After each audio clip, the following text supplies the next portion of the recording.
What's up, everybody? Naomi Cal here with the third and final day of IGN's E3 live show for 2011. Throughout the day, we're going to meet up with developers and see some spectacular games. Anyway, we're going to start in a galaxy far, far away with a new MMO from BioWare. Say hello to Star Wars: The Old Republic. Thanks, Naomi. And yeah, we're here to talk about BioWare's first MMO. We're here with Daniel Erickson, a lead writer on the game. And I guess just to start off, this game is enormous. Can you just Huge. can you just give an overview as to where this is set in the fiction and the story set up behind the game? Absolutely. So the game takes place 3,000 years before the events of the original movies. So 3,000 years before Vader, there was the Old Republic, huge galaxy spanning. It takes about 300 years after the events of the original Knights of the Old Republic game. So things have settled down, and then all of a sudden, the Sith Empire comes back. Now this is actually like the old Sith, the full people who are actually a species and a people. Everyone had thought they were gone about 1,000 years ago. Very surprised, they come back, there's a huge war. The war ends, and that's in the big, all the cool CG trailers you guys have seen for the game. That all takes place during the Great War. When the game starts, it's been about 10 years since the Great War ended.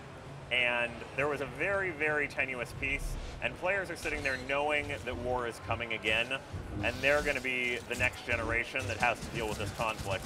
So they pick one side or the other, and then we start the real thing. Okay, and I mean, when a lot of people hear the name BioWare, they think story elements. And it seems like I know there's full voice acting for most quests or all quests. Everything is fully VO'd. I mean, there is occasional bounty board or something that it doesn't make sense to VO because you're reading something. But for the most part, it plays just like any single-player BioWare game would as far as the story elements go. Full VO, your character is fully VO'd. Of course, what's different now is you have multiplayer dialogue, and your whole party can be together having all these adventures, which is always what role-playing games were supposed to be. Right, so how does that work? If you actually have multiple people in a conversation, they're making decisions as to how the conversation progresses? Absolutely, and what actually happens is they roll to see who gets to talk at any one time, except for the super important ones that come together in a vote node, and then you actually sort of team up to vote against it. But it's still possible for one guy who rolls really well to outscore 3 people who roll really badly added together, and so he ends up, killing the guy when everybody else was like, no, let's save him.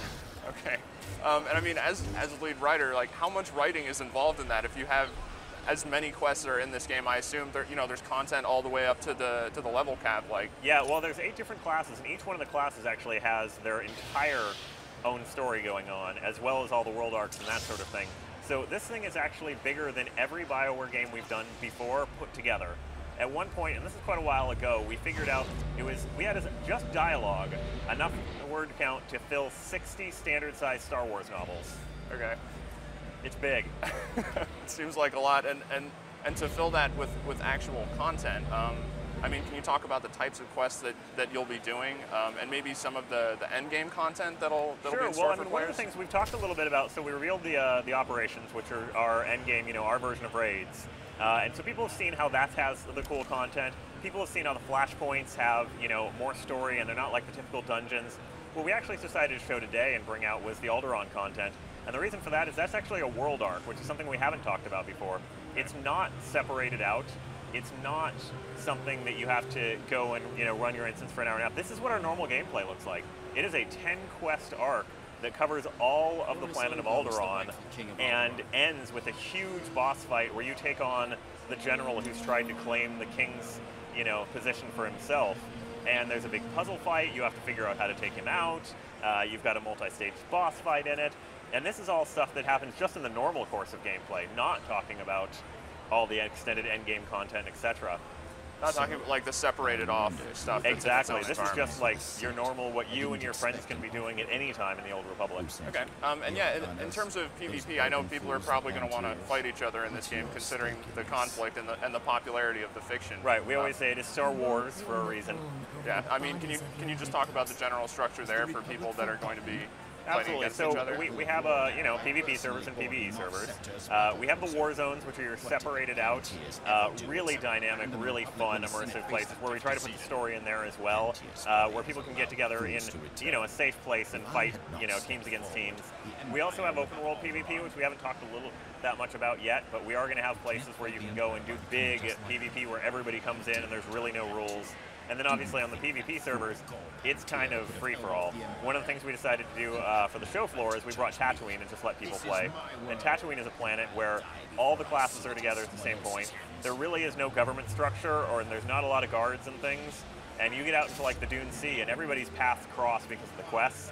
And if you're on a PvP server, it's just a dangerous, dangerous place to be. Okay, and I mean, I assume there are a lot of ways to develop your character as you progress, like with whatever class you've chosen. If you want to specialize in maybe PvP or PvE focused content, or like how many different ways are there to switch up your build? A lot of that comes into sort of how you're going to gear up and what you're going to switch out for alternate stuff. But in each character, there's a huge amount of variety. Each character class has 2 different advanced classes, and each of those advanced classes has several different trees. So although people think of like the Sith Inquisitor has the Sorcerer advanced class, which is very much I'm going to use my lightning, I'm going to do control stuff, and I'm going to heal. And then the Assassin advanced class, which is technically, everyone thinks of it as the stealth assassin. You're going to go in and backstab people, but actually right now I'm playing it as a tank. There is an entire tank class, so you get to be an evasion tank. We try to make sure that the different roles, one, are a little bit more fluid in ours, which we can do because of your companion characters, the characters in the classic BioWare thing that come along with you, because they can also balance out if you don't have quite the right skills. But also, a lot of people are going to pick their class based on story, so we want to make sure that they can also play the type of gameplay that they want to play. Okay, and I mean, yeah, do you have opportunities to be sort of a good guy or a bad guy in this game? If you wanted to be evil or help people out? And one of the important things is that people understand that faction is different from light side, dark side. So you can be a good Sith. You can be the guy who's trying to make the Empire a better place for your people, who's working hard against the craziness around there. You can be a bad Jedi, and there are story consequences that affect your game and change things all the way through there. Okay, cool. Is there a pricing model set for the game yet, and when it winds up coming out? There is not a pricing model set yet. Okay. Expect that probably, release date, all that fun stuff, then pricing model and discussions. All right, and I mean, I think a lot of people want to know at this point, when will everyone be able to get their hands on this game? And I don't know if you can say that yet, or if there's any like open beta possibility. So we're still talking about 2011. Okay. And any discussions of beta are probably going to come around the same discussions of specific release dates, which not yet. Okay, well, sounds good. Game looks great, and yeah, this is the first MMO from BioWare, an MMO set in the Star Wars universe. It's very exciting, and back to you, Naomi. Thanks a lot, guys. And as a reminder to our fans, if you missed any of our other segments like Modern Warfare 3, be sure to check the archive on e3.ign.com. Okay, moving on, we're going to take a look at the spiritual sequel to Demon's Souls. Apparently, it's even harder than the original, so let's be afraid together. See you soon.